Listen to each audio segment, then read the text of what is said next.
argument for keeping drugs illegal is the harm they can do.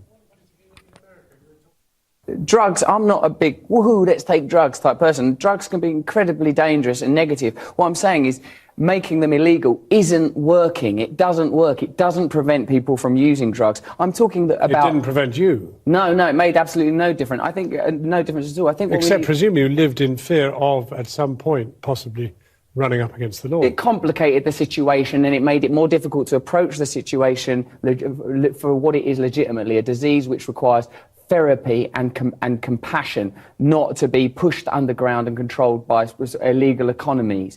So, yeah, John, in my particular case, what would have helped is regulation and therapy. I'm not talking about let's have a free-for-all, some crazy whacked-out world where everyone's on drugs. I'm saying that drugs should be pharmaceutical quality, they should be controlled and prescribed and not part of a huge sort of a criminal...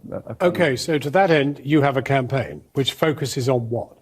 Caroline Lucas, the MP, Green Party MP, has proposed that there's a full debate and investigation into UK drug policy. Along with Avaz, the online campaigning website, we've got over 100,000 signatures. That's what's required for it to be debated in Parliament. The debate is already going to happen. You're asking them, then, a whole lot of politicians who you say young people shouldn't vote for, to determine what should happen to drug policy. Well, this could end up being yet another example of why politics isn't representative, because we already know now that there's a mandate. We already know there's a consensus. We know that politicians know that drug laws aren't working. We know that the people of this country want reform around drug laws, and yet it hasn't changed.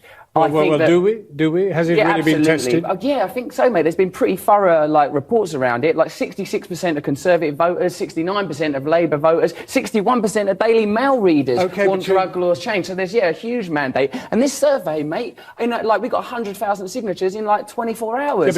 I came on here to promote but you're asking people and we don't even need to promote it anymore. It happens so quickly. I don't even need to be here. No, but you're asking people to sign up to a petition that then MPs that you do not want them to vote for are going to have to debate. Yes, that's right. Well, how does that work? Because I'm not interested in the power of politicians. I'm interested in the power of people. I'm interested in representing people. This does represent the views of people. 100,000 people in no time at all have signed this petition. But Russell, there's a confusion here. There's not confusion, John. You said don't vote to young people. You said Russell Brand, have never voted. I never will be. Yeah, John, I maintain this. But therefore you're asking people people want people to vote for. Yes, that's right. To determine a change in the drug law. No, John, that's not what's happening. What I'm doing is I'm demonstrating consensus. I'm further demonstrating that these politicians are completely out of touch. They are irrelevant, but until the revolution, this is the system that we will be using. But in effect, you are actually doing the government's work for them, because the very people you're saying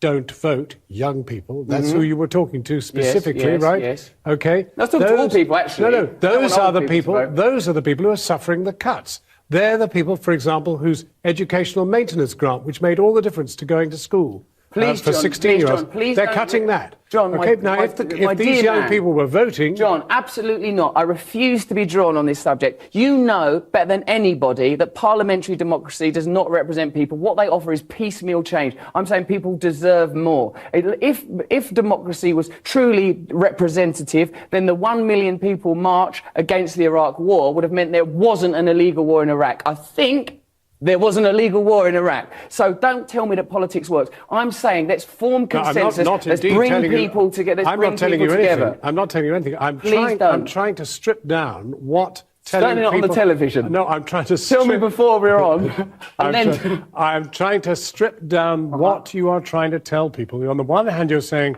don't vote. Yes. And on the other hand, you're saying, sign up to this petition. So those people for whom you will not vote will make a decision. Well, this is going to be a process. That doesn't make any sense. Please, John, what is important? What doesn't make sense? Do you regret telling people not to vote? Stop. Look, listen, let me talk. What doesn't make sense are the current laws around drugs in this country, which means people are unnecessarily dying and a disease is being stigmatised. See this psychedelic place behind me? I wish it was psychedelic, John, because I think some ayahuasca might elevate their consciousness. Russell Brand, give me a picture of what you would like to see. Just tell me a truly representative democracy. What would that look like? It would look a lot like that, John. It would be a lovely psychedelic building. John, please, again, No, but what do you want to see? John, how would decisions be made? Please let me ask you. Is there a distinction between pointing out that they're in one... I'm here to talk about the issue around drugs.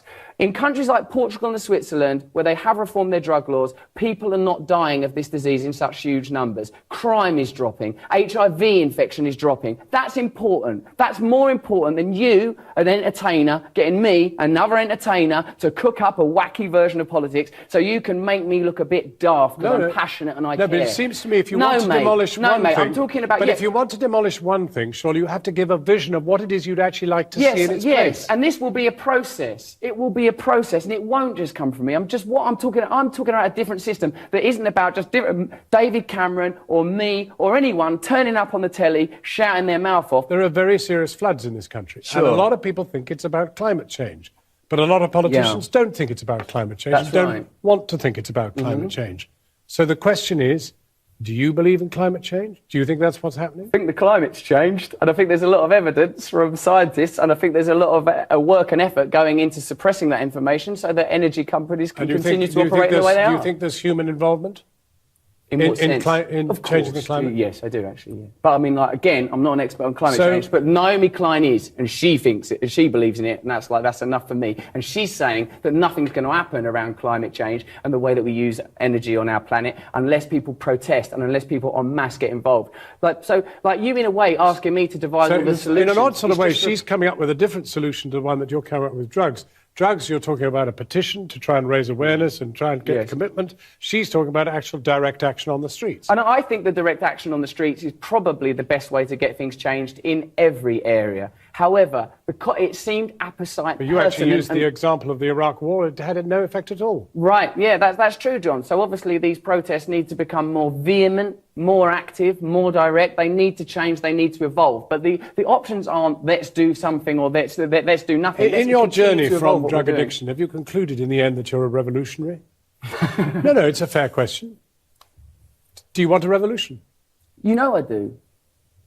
You know I do. That's the reason that I'm here. First of all, I want a revolution in the way that we regard addiction as a disease, the way we legislate it, the way we treat drug addicts. But further than that, I want to address global inequality around economics, and we need to find some suitable ecological solutions around energy. Russell Brand, thank you for talking to us. See you after the break, John. Not quite. Still here. And tomorrow night, you can see the next instalment of our series on the challenges facing the under